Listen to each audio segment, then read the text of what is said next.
Hi, I'm Wasim Al Sindi, and Summer Kim's very kindly invited me to give you a rundown of some work that I was doing between 2017 and 2019 under the banner of TokenSpace, which was this conceptual framework for cryptographic asset taxonomies. So it's a way to try and classify, understand similarities and differences of these weird new things that you might call cryptocurrencies.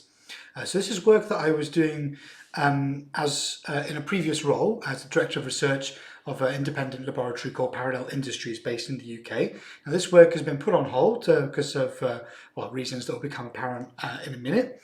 But there is still work ongoing in this area, primarily by other people looking to use and develop these concepts further, and I very much welcome that. So if anybody's interested in taking some of these ideas further and running with it, please feel free to get in touch. I don't have much free time, but I'd be very happy to give you a little bit of guidance or pointers or advice if you want to send me an email sometime. Okay, let's get started. So I'm going to divide this into two hopefully bite-sized talks. We'll have a short break in between, and I'll be around in the Zoom chat as well for discussion. So probably we'll take some questions at the end of part one, and then we'll have a fuller discussion at the end of part two. So the first part is pretty much introduction, contextual framing, and background of how we arrive at the need for something like TokenSpace. Okay. Without any further ado, I'll just give you a very brief introduction to me. I've done loads of different things by now. I'm probably a bit older than I look. I started off as a science kid. The top picture is the oldest astronomical research observatory in the world at Leiden University in the Netherlands, where I did my master's in astrochemistry. Underneath that, all of these kind of like floppy, weird looking ball and stick diagrams, those were molecules, conformationally flexible supramolecular assemblies that we were building in my PhD at the University of Nottingham, so we could do what's called a photophysical and spectroscopic analysis, essentially taking flash photographs at very short timescales using very specialized kinds of lasers to understand, like, peel behind the veil and see the secrets of how things are really happening on short timescales. I then left academia in my late 20s, got my PhD at 25, was out by 27 because my experimental arts organisation was doing quite well. So I was running a Creative Commons open source media record label, organising concerts and events around Europe. I started curating music festivals, experimental arts events. I started managing special art projects like musical sculptures, taking them to places like the Tate Modern, Pompidou, and doing all kinds of nice things like that. And then I fell down this rabbit hole on a related occurrence back in 2012, and then it gradually consumed me and most of my attention. So now I'm fully focused on this cryptocurrency, blockchain technology, centralized peer-to-peer stuff. At first, I was an independent researcher working on this various projects as part of Parallel Industries, and now I'm organising, helping to start a journal and organising conferences for this new institution we're trying to set up called Cryptoeconomic Systems, which is intended to be interdisciplinary, kind of a field building exercise to try and bring people together from all these different kinds of fields that are interested in this stuff, from people like you and Summer in the legal and regulatory and policy sphere, over to people that work with cryptography and distributed systems, protocol engineering, economics and philosophy and so on. So we're trying to build this big tent to welcome everybody. And this is a project that's been initiated by the MIT Digital Currency Initiative, which is based at the Media Lab, and MIT Press. Yes, I'm not speaking here, giving comments as a representative of either of these organizations. This is work that I had done before. I'll just remind you that I'm not a regulator, I'm not a lawyer, I don't know anything about the law. So if I accidentally say something which sounds like a legal, controversial statement, I did not mean it, and I apologize in advance. You all know far more than me about the law, particularly the US law, and how crypto systems and legal systems come together. So please educate me when I make a mistake or I slip or I say something that's not right. So I always like to start my talks with a little bit of conceptual framing where we step back and look at the human condition, because ultimately we're all humans, and most of the problems we have, even in technology-driven fields, tends to be quite human-focused, human-centric problems. So communication is very hard. That's where we should start. And so for me to have a conversation with you, there needs to be two translations taking place. So first of all, I have neural impulses which compel me to start a conversation. And then these get downregulated into small mouth noises. And the kinds of small mouth noises we make depends on the language, the context, the culture, and all kinds of other stuff: linguistics, semantics, context, grammar. We move our hands, we use nonverbal cues, we make eye contact or not, touch face, nervous tics. So these things all add to this very complicated scenario just to have a conversation. And so I have this nice result of a Twitter scrape on just behind me on the slide, which is this meme that says a baklava wearing a balaclava while playing balalaika on baklava. So those words sound very similar, but obviously their meanings are different.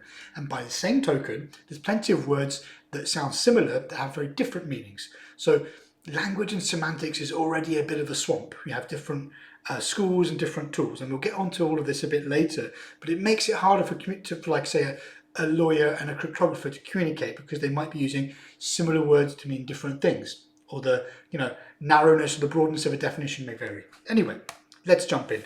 And so when we have these difficulties of speaking and framing things, very often conceptual frameworks, abstract concepts can be helpful to help us pick apart similarities and differences, to help us move towards definitions of tricky subjects to approach. So on the left, you've got this, what I call a meta stack, this kind of OSI-inspired stack of layers thing, which you can apply to a blockchain or cryptocurrency peer-to-peer monetary network.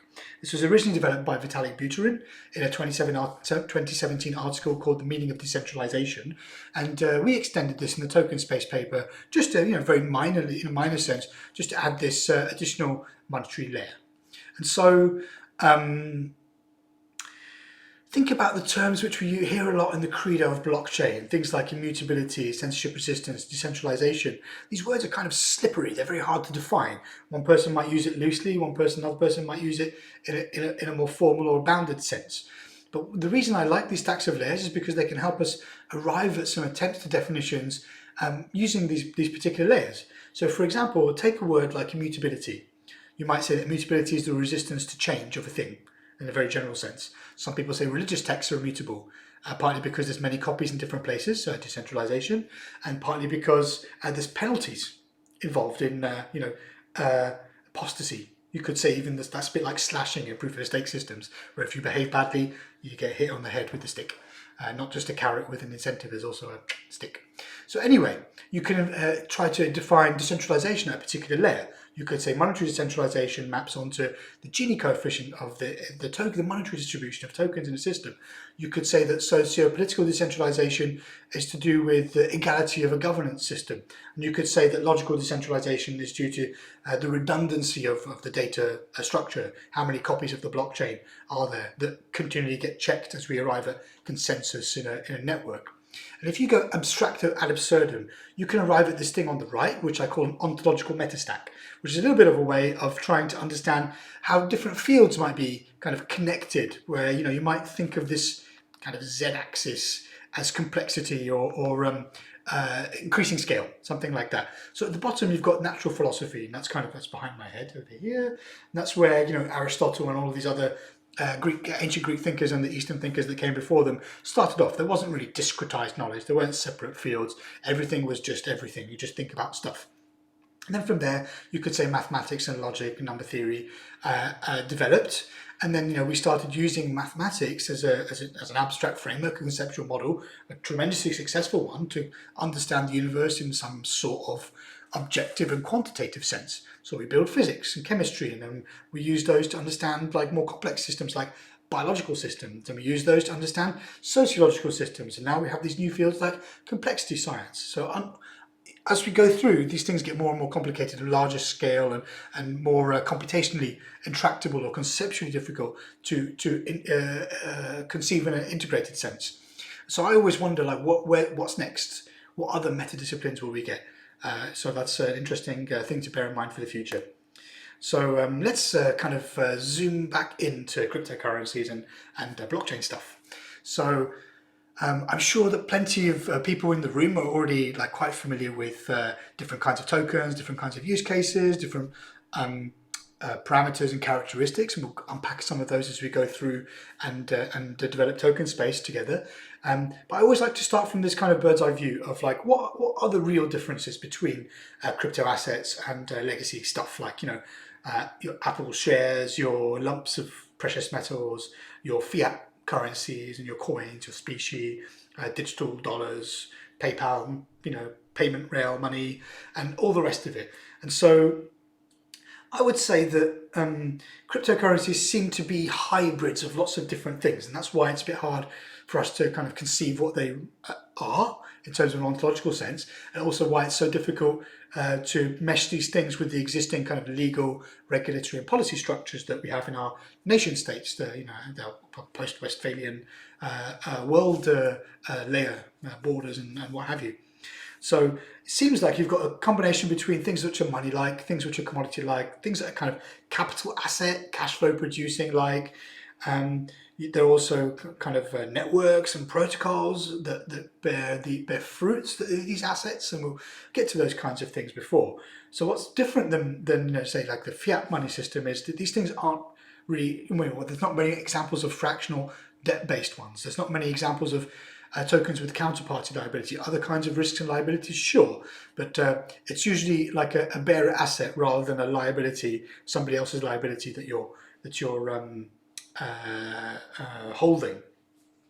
And because of these differences, it also makes these value proposition models that exist in valuing bonds and stocks and things like that a little bit harder to apply in a direct sense. And that's why you see lots of work going on different valuation frameworks, how to understand why prices vary from time to time, and from asset to asset. And we'll get to a couple of interesting approaches to that in just a minute. And so, yes, you also have this kind of cultural element as well, as I'm sure you've noticed.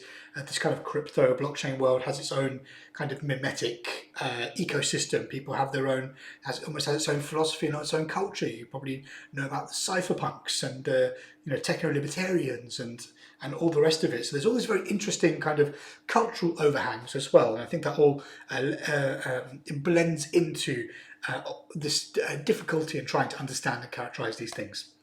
So I don't want to teach any grandmothers to suck eggs. I'm sure we've all heard about Aristotle and his ideas about what good money is, and then even these ideas from Jevons on the functions of money. And so Aristotle's trying to talk about characteristics. He's trying to talk about the durability, how long this thing lasts, portability, how can you move it from one place to another to transact with it, fungibility, how equivalent is one piece of the money to another, and the intrinsic value, like what is the underlying worth of this thing. Now, you could argue that number 4 was relevant in Aristotle's time, being that money was based on precious metals and the like. However, you could argue that fiat money is more, rather than a precious metal being an abstraction of faith in the value of the continuing value of the underlying material, you could argue that fiat money is like an abstraction of faith in the financial management of that nation state or their treasury or faith in the government or the military or something like that. Don't want to get into any political conversations about that right now. And then you could look from Jevons' side more about the functions that this money is supposed to be performing. And you hear these terms come up incredibly often in conversations around the blockchain space. We talk about store of value, which is a little bit like this intrinsic value of Aristotle. Medium of exchange, which I suppose maps onto portability, fungibility of Aristotle, and the unit of account. The idea that in time the money will have objects of value denominated in it for the ease and facility of transaction. And so again, this is something that I'm sure you're all very aware of, but I just want to reiterate it because it can lead to some confusion if people don't keep this in their mind, that Bitcoin, capital B, is a piece of software. And when people run that software, then then their computer becomes a node. And that node is talking with other nodes that communicate using the Bitcoin protocol to create a network. And obviously it's humans running some of these nodes, so that kind of makes the community of Bitcoiners. And then little b, Bitcoin, are the units of the token, the currency itself. Now, there's plenty of ways you can try to define what Bitcoin is, and there's some really interesting work by a analytic philosopher at Northern Illinois University called Craig Warnke, who's trying to look at the chain definition of Bitcoin, Satoshi's the so-called Satoshi chain of electronic signatures definition, and why that doesn't hold, and how one might arrive at a better definition. And in the TokenSpace paper, buried in one of the sections, is what I'm told is a Ramsey definition of Bitcoin. So the way I arrived at this is, if you think of the process of mining and finding a block. Now, before the next halving, which is in a month or two, you get 12.5 Bitcoins per block as the reward for finding an acceptably low solution to the difficulty puzzle. And so 12.5 Bitcoins over 10 minutes equates to approximately 50 seconds of thermodynamic security. So each one Bitcoin is worth 50 seconds of thermodynamic security of the network. Then after the subsidy halving, when the reward for the miner goes down from 12.5 to 6.25 Bitcoins per block, then you can imagine that each Bitcoin then has to pay for twice as long a period of security. And that's really when you start to understand the kind of jeopardy or the grand experiment of the economic security model of Bitcoin. So anyway, that's an aside. I just thought I'd throw that in there. It's one of the nuggets in the TokenSpace paper. If you go through it closely, you'll find a bunch of stuff like that. So I'm sure most of you have heard of Metcalfe's law. If you haven't, I'm sure you've heard of Moore's law. And we live in this COVID scene at the moment where people are obsessed by exponential relationships. And so this is also kind of an exponential relationship, Metcalfe's law. The idea being that the value of a network, or the supposed value of it, is meant to be proportional to the square of the number of nodes, number of participants in the network. And this is, you can illustrate this with a telephone network. So when Alexander Graham Bell first invented the telephone, and he hooked his mother up to it, you could argue that's not a very useful network. Now, I'm sure he would disagree, and so would his mother. But the reality is that that's not a pervasive network. That's just a point-to-point connection.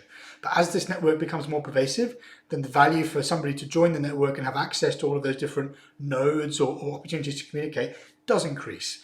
I mean, the problem with increasing it on a square function is, like, what a square looks like. It just goes like that up to infinity. So the idea being that if you get enough nodes, you just suck all the value out of the universe. And now I know people call Bitcoin a black hole, but I'm pretty sure that's not what they mean or they want. I take it from somebody with a PhD in physics. So I much prefer this idea from Nick Gogarty and Paul Johnson towards a valuation theory of networked capital. The idea being that if you use this way of thinking, you can kind of convert in your mind any kind of monetary or pseudo-monetary asset or good into a kind of a protocol network. And once you've got a series of protocol networks, then you can start to do a little bit more apples to apples or direct comparisons. So it's very obvious to think of Bitcoin as a protocol network because it literally is a protocol network. But what about a piece of gold, a dollar bill, a tasty fish you just got out of the sea, a can of sardines in a jail? Some of those things don't really seem much like monies, but they may be used in a sense as a replacement or substitute good of money if there's nothing better around. So Gogarty and Johnson came up with this interesting pricing formula to try and understand where price of something comes from. And the idea being that the price is kind of a function of these three related parameters. One of the parameters is the redemption utility. The idea being that you can spend the money or cash it out. If it's a fish, you could eat it. If it's a can of sardine, you could transact with it or you could eat it. And the network utility, and this is quite easy to understand in the context of Bitcoin, we're talking about how many people will accept the money from you, how acceptable this payment method is. And the speculative utility, well, I mean, we've all seen the cryptocurrency markets. The value of something may not be tomorrow, may not be the value that it is today. And to some people, that is an attraction. To some people, it is not. But what's very interesting is if you think about monies or pseudo-monetary goods in these terms, you can actually start to see certain situations where you can disentangle some of these different parameters. Now, I mentioned sardines in a jail for a reason. There was a well-known person in the Bitcoin space, I won't name them right now, but they had to go away for a while. Something went wrong and they had to go away for a while. And in one of the prisons that they were in, the pseudo-monetary asset was tins of sardines. Little tins of sardines. But what was extremely interesting about this story was that there was a dual monetary system, a bit like the bimetallism systems you used to see in the 17th and 18th century in developed nations, silver-gold standards, dual standards. In that, you had one set of sardine tins which were still good to eat. So you still had redemption utility, and one subset of sardine tins which were not good to eat, they'd spoiled, so they were worth less, but they were still part of the imprisoned economy. There was just so little of these pseudo-monetary goods that even the spoiled ones, the ones which you could not redeem, were still counting as money. So here you've got an example where you can pull out the actual R value, the redemption utility value. You can almost put a number on that, which is very interesting. And so you're also, one of the sort of subtext of this is you're mixing subjective and objective parameters together, objective outcomes and subjective expectations. And we're going to come back to this theme again and again and again in this couple of talks. So one of the other really nice things about this conceptual framework is that you can add a temporal lens, a time dimension to it. And again, this is highly relevant for TokenSpace, which you'll see a bit later. So let's talk about Bitcoin again. Everybody knows the price of Bitcoin yesterday. That's just a fact, an objective fact. We can all look it up. It may vary from exchange to exchange, but we roughly know what it is. That's falsifiable truth. In the present, the price of Bitcoin is an intersubjective fact informed by all kinds of things, like, how much you're willing to pay me for my Bitcoin, how desperate I am to sell you my Bitcoin, what is the price on an exchange, what's the subsidy condition, and so on. And so, in the future, the price of Bitcoin is anybody's guess. And the joke I always used to make here is, if you know the price of Bitcoin next week, please contact me afterwards, after the talk. I would like to learn your secrets. So let's move along. And yes, again, subjective and objective. This is a really important point which I want to keep on hammering home.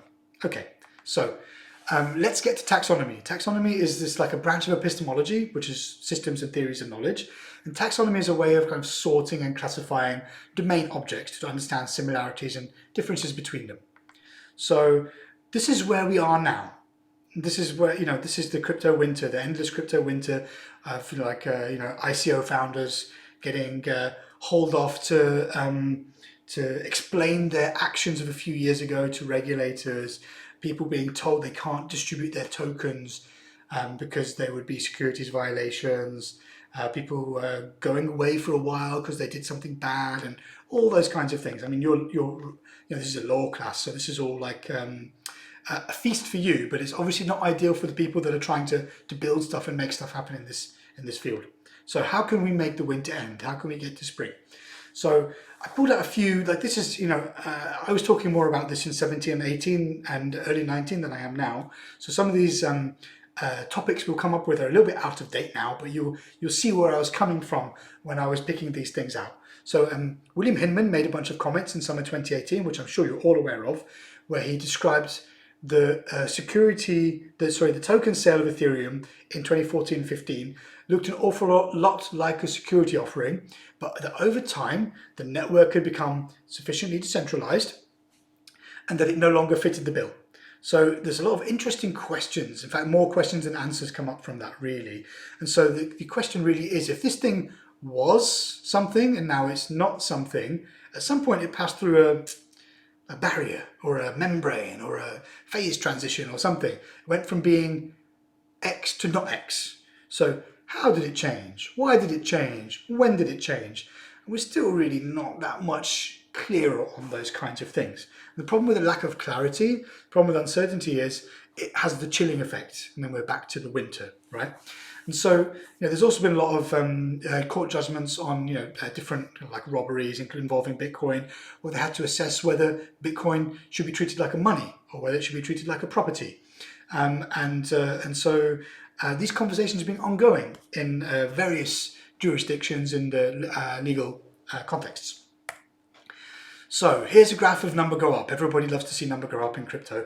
Unfortunately, this is the number of SEC enforcements from 13 to 18. And as you know, since 2018, this number has continued to go up. So this is great for all of you who are probably the crypto lawyers of tomorrow, but for the field as a whole, it's probably not great. And so this is my kind of snarky jibe at everybody that was loving the number go up memes and the rocket emojis. Well, here's your number go up. Be careful what you wish for. And so let's move to taxonomy now. And so taxonomy, as we said, it's the way of ordering, collecting, ordering, sorting through, and understanding domain objects. And this all started with Carl Linnaeus in the 1700s, who was a Swedish botanist, naturalist, and biologist. And he was extremely prolific. So he wrote volume after volume of this taxonomy work where he attempted to categorize and classify based on different discriminants every living thing he could find, hear about, study. And so he was widely credited with the invention of what's called the binomial nomenclature of the way of naming living things that we still have today. So Homo sapiens, Camilla sinensis, and so on. And so all of these things stem from this hierarchical, kingdoms, phyla, order, rank, genus, and species. There's always one I miss out from there. There's 7 orders in the rank to help to kind of hierarchically disentangle the similarities and differences of things. And so, let's skip a few details here in the interest of time, and we'll move to the periodic table, which I think is one of the kind of most striking representations of a mature system of knowledge. Now, I've got a background in chemistry. My PhD was in chemistry, so that's one of the reasons that I love, between physics and chemistry, let's say. This is one of the reasons I love the periodic table so much, but it didn't always look like this. It wasn't always this kind of mature, structured, and ordered thing. So just a quick side note, we're going to talk about my old professor, Professor Sir Martin Podikoff at the University of Nottingham, who is arguably the world's leading connoisseur of periodic tables. These are tire-based taxonomies, which I believe he had the very first one in the world of, and now people just make them and give them to him. This is the smallest periodic table in the world, or at least it used to be, and that was etched onto one of the strands of his distinctive grey hairs. That's him getting his knighthood by somebody that's currently in the news. And this is me visiting him just as I was finishing the TokenSpace paper about a year and a half ago, where he just helped me get that final little bit of guidance and pushing this thing over the line. So thanks, Martin. So yes, back to the periodic table. It didn't always, by the way, Martin has 1.3 million subscribers on his YouTube channel, Periodic Videos. So if you want to see the most charismatic chemistry professor in the world, and also my favorite chemistry professor in the world, talking about all kinds of crazy stuff, explosions and whatever, go there, Periodic Videos.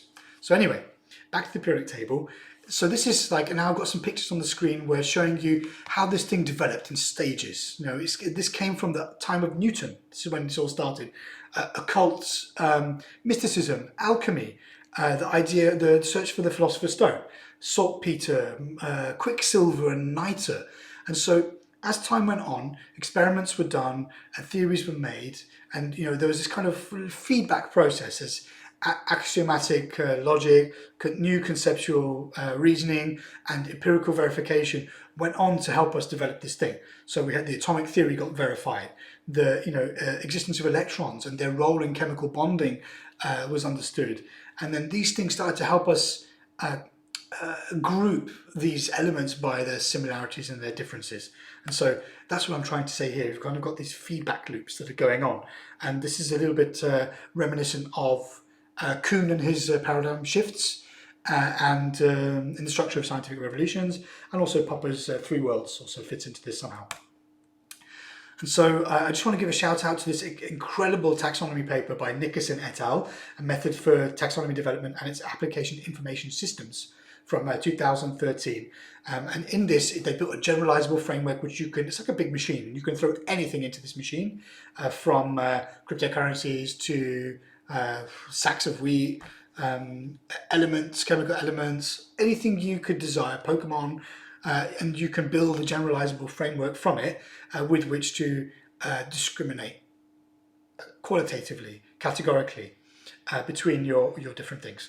And so if anybody's looking to extend TokenSpace or to work further in this direction, I recommend going back to the Nickerson paper to see where it all began. And so there's different ways you can arrive at and you can design these taxonomies. I won't go into that too much here. It's all very closely detailed in the manuscript. But the most important thing is it has to reflect the domain knowledge of the researcher. It can't be too hard for them to apply. It has to be easy and quick to use, otherwise it won't get used. And it has to be useful. It has to actually tell you something, go beyond naive descriptivism and give you some explanatory power. So here are some ending conditions for useful taxonomies, because building these things is an iterative process. So it's hard to know when you've arrived at the end. So this is it needs to be concise. It needs to be extendable to new objects. It needs to be comprehensive to sufficiently describe and classify all the objects, and needs to give you some explanation as well. So here are some examples in the cryptocurrency space, which I'm not a huge fan of. I believe these to be like naive descriptivisms. They're not even really taxonomies in a pure sense. They're more like I use the analogy of laundry. So we're all human beings. We do our laundry at the weekends. So you put you put your clothes in the machine, and they come out. You dry them, and then you have to sort them. So you sort your socks and your jumpers and your trousers. But by sorting these things, did you really learn about the ontology of the sock? I suspect you did not learn very much in a pure sense, in an explanatory sense. Can you explain a sock better now that you've put it in your drawer? I think not. So anyway, here's some more descriptive, non-mutually exclusive Venn diagrams, which call themselves taxonomies. And here's something that somebody called a periodic table of the cryptocurrencies, which has no resemblance to a periodic table or any other kind of taxonomy system. If you look closely, you will notice that there are spelling mistakes on the axes, and yeah, so there's not much of use in here. This is a very arbitrary kind of schema, I guess you could say. So some memes. Yes, the word taxonomy is now used quite loosely. And so I'm using it in a stricter sense, where I'm looking for things like mutually exclusive, categorical, and explanatory and robust classification frameworks. So that's what we're going for here with the TokenSpace stuff. And so it would be remiss if I spoke about all of these bad taxonomies in cryptocurrency without showing you a good one. And so Frigin et al.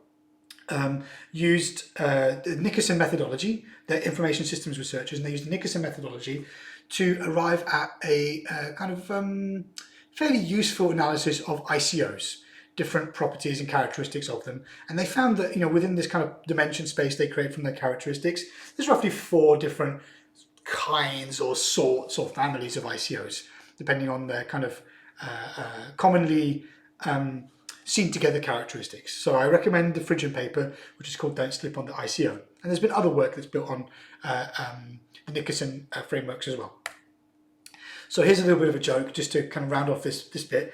This is a picture from Dude, Where's My Car? Very kind of film in poor taste from before the masculine toxicity was really recognized for the force that it is. But the reason I put it here is because in my opinion, all these things that call them taxonomies that just use naive descriptivism don't meet the bar. Naive categorism is not enough. We need explanatory power. We need to understand something from doing this, from going through this classification process. Otherwise, there doesn't really seem to be much point. So anyway, intermission accomplished. We're going to stop there. I'm happy to take a few questions on, via the Zoom call, and then we'll get back going, and we'll talk. We'll dive into TokenSpace itself. Thank you.